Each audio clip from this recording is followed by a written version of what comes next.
안녕하십니까, 박사호입니다. 오늘은 우크라이나 아조프 대대 그리고 네오나치가 위력을 발휘하고 있는 우크라이나에서 마크의 실력자는 누구인지 등을 심층적으로 설명드리겠습니다. 우크라이나 사태에서 표면적으로 가장 부각되고 있는 인물은 젤렌스키입니다. 우크라이나가 서구 대신 러시아와 싸우고 있다면서 젤렌스키는 나토, EU, G7 정상들을 상대로 맡긴 물건 내놓으라는 식으로 무기 제공을 요구했습니다. 또 우크라이나가 당하면 그 다음에는 폴란드, 발틱 3국 차례라면서 물귀신 작전도 구사했습니다. 그러나 코미디 배우 출신인 젤렌스키 뒤에는 그보다 더 막강한 인물이 있습니다. 젤렌스키는 우크라이나 극단주의 세력의 지령을 받아 움직이는 얼굴마담입니다. 우크라이나 젤렌스키 정권은 사실 아조프 대대를 비롯한 네오나치 세력에 장악되어 있습니다. 네오나치 지지자들 가운데 가장 강력한 인물은 아조프 국제부장인 올레나 세메냐카라는 여성입니다.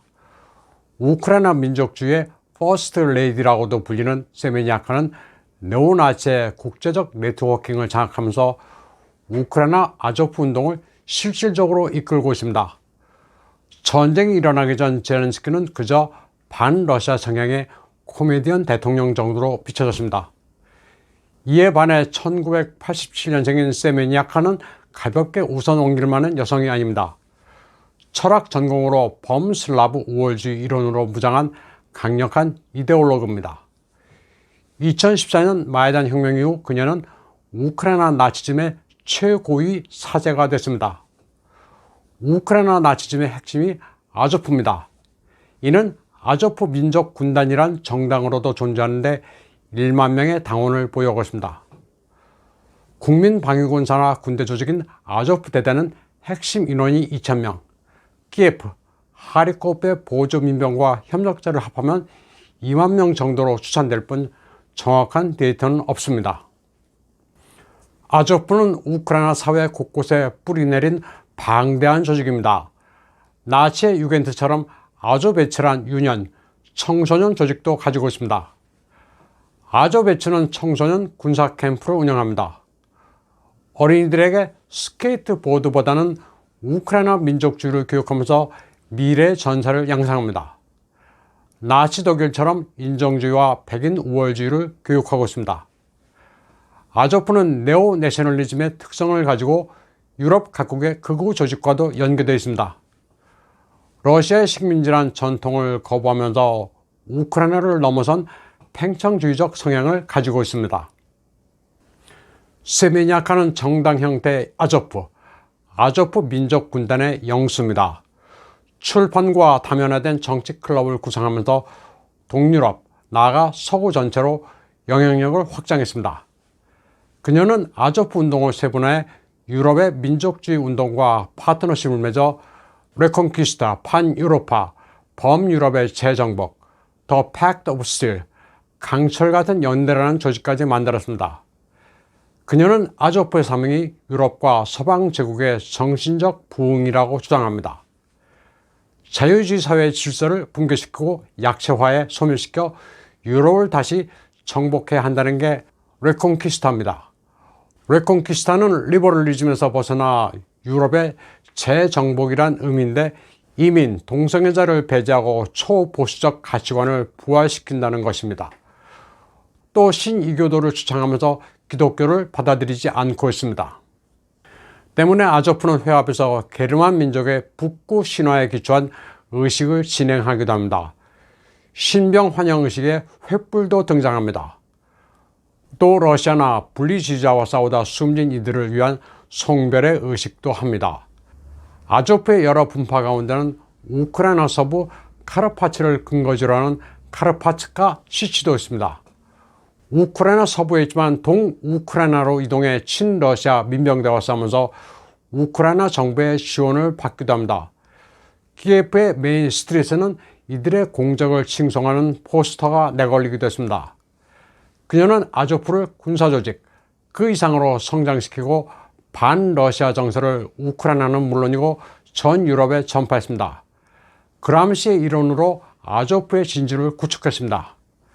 젤렌스키가 이후 나토를 상대로 큰 소리를 칠 수 있었던 것도 장기간에 걸친 세메냐카의 작업이 있었기에 가능했습니다. 세메냐카는 타고난 선전술로 동우크라이나에서 사용된 제노사이드와 네오나치의 실체가 알려지지 않도록 하는데도 한 몫을 했습니다. 그녀의 야망은 히틀러 못지않습니다. 세메냐카의 백인 우월주의적 제국구상, 레콩키스타 판 유로파는 동서로 독일에서 러시아 국경, 남북으로는 라트비아에서 이태리 시칠리에 걸쳐 있습니다. 아직까지는 몽상 수준이지만 히틀러의 레벤스라움 못지않습니다. 불가능한 몽상 같아 보이지만 그녀는 꿈의 실현을 위해 인종주의적 색채가 짙은 출판물 제작에 힘쓰고 있습니다.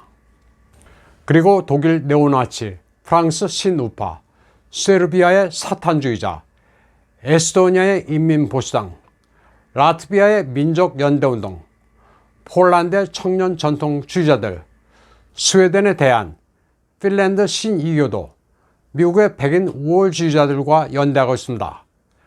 그녀의 철학적 탁월함은 서구의 다양한 극우 이데올로그들이 스테판 반데라의 사상을 받아들이도록 만들었으며 결과적으로 아조프의 이데올로기가 EU, 나토에 스며들 수 있었습니다. 그도 그럴 것이 3월 8일 나토는 국제여성의 날을 기리는 트윗 포스팅을 올린 바 있습니다. 모든 여성과 소녀는 자유롭고 평등하게 살아야 한다. 국제여성의 날을 맞아 나토는 우크라이나에 두드러진 여성들을 생각한다. 그녀들의 힘과 용감성, 불굴의 정신은 우크라이나 민족 정신을 상징한다는 문구가 적혀 있습니다. 그런데 포스팅 사진에 등장한 우크라이나 여군이 나치 독일의 블랙선, 검은 태양 기장을 하고 있는 게 구설수에 올랐습니다. 그러자 나토는 즉시 이를 삭제했습니다. 최근에는 보통의 우크라이나 병사들도 나치 친위대 기장이나 심볼을 상기시키는 배지를 폐용하고 있는 모습이 여러 차례 목격됐습니다. 블랙선은 나치 친위대장 하인리히 히물러가 고안해낸 것입니다. 히물러는 이교도적이고 오컬트 색채가 짙은 심볼에 심취했습니다. 나치 독일의 종교적 성지로 불리는 베베스부르크 성에는 실제로 바닥 대리석에 검은 태양 문양이 있습니다. 우크라이나 정계에서 아주 극단적인 나치 신봉자는 러시아에서 망명한 네오나치로 보탄 유겐트의 지도자인 알렉세이 리프킨입니다.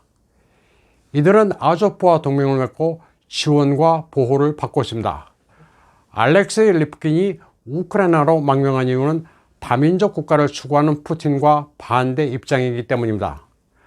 러시아의 유색인종이 너무 많다는 이유로 푸틴의 반기를 든 겁니다. 이들은 아조프 본부 건물을 소유하고 있는 우크라이나 국방부로부터 밀리턴트 존이란 점포를 제공받아 활동 공간으로 사용하고 있습니다. 키예프 중심가 마이단 광장 바로 옆입니다. 보탄 유겐트의 활동 공간은 유럽 나치주의자들과 극우 분재의 거점이 됐습니다. 키예프 네오나치의 음악제는 프랑스, 스웨덴, 핀란드, 러시아로부터 온 나치 분자들이 퍼포먼스를 벌입니다. 러시아 나치주의자들은 아조프의 도움으로 우크라이나 국적을 얻습니다. 그들은 러시아인이면서도 우크라이나 동부에서 러시아군과 전투를 벌이는 진짜 나치라는 자부심을 가지고 있습니다. 우크라이나 정부는 네오나치 아조프 대대를 중무장했습니다. 아조프 대대는 전차부대와 야포 부대도 보유하고 있습니다. 나토도 아조프를 훈련시키고 있습니다. 나토가 우크라이나에 제블린 대전차 미사일, 엔로 대전차 로켓을 지원할 때 아조프 대원들이 가장 먼저 장비를 수령하고 사용법을 교육받습니다. 이 사진에서 맨 왼쪽 얼굴을 검게 화면 처리하니까 나토 소속 영국군으로 추정됩니다. 예전에는 그나마 아조프를 터부시했습니다. 미국과 캐나다는 지원한 무기가 아조프에는 가지 않는다고 밝히기도 했습니다. 아조프는 시리아의 지하디스트나 다름없어 극단적으로 이데올로기에 충실합니다. 때문에 상당히 뛰어난 전사로 양성됩니다. 하지만 아조프는 너무나도 극단적이라 경우에 따라서는 우크라이나 정부의 위협이 될 수도 있습니다. 그들의 활약이 정부군보다 훨씬 뛰어나기 때문입니다. 이번 사태에서 아조프 대대는 하리코프, 마리우폴 같은 중요 도시에서 탁월한 전투력을 보였습니다. 이번 사태가 어떻게 마무리될지는 모르지만 만약 젤렌스키가 러시아에 굴복해 우크라이나 동부를 넘겨준다든가 크림의 영유권을 포기하는 경우 아조프는 곧바로 우크라이나 젤렌스키 정부의 위협이 되는 존재로 돌변할 수 있습니다. 젤렌스키 협상을 인정하지 못하겠다고 반발할 가능성이 충분히 있습니다. 2019년 올레나 세메냐카는 만약 젤렌스키가 모스크바의 괴뢰가 될 경우 국내 영향력을 발휘해 영토 상실과 국가에 대한 배신 행위를 막을 계획이 있다고 말하기도 했습니다. 언제라도 제거할 수 있다는 겁니다. 다시 말해 젤렌스키는 아조프의 이데올로기를 실현하기 위해 전면에 내세운 배후에 불과하다는 겁니다. 오늘 방송은 여기까지 하겠습니다. 시청해주신 여러분 감사합니다.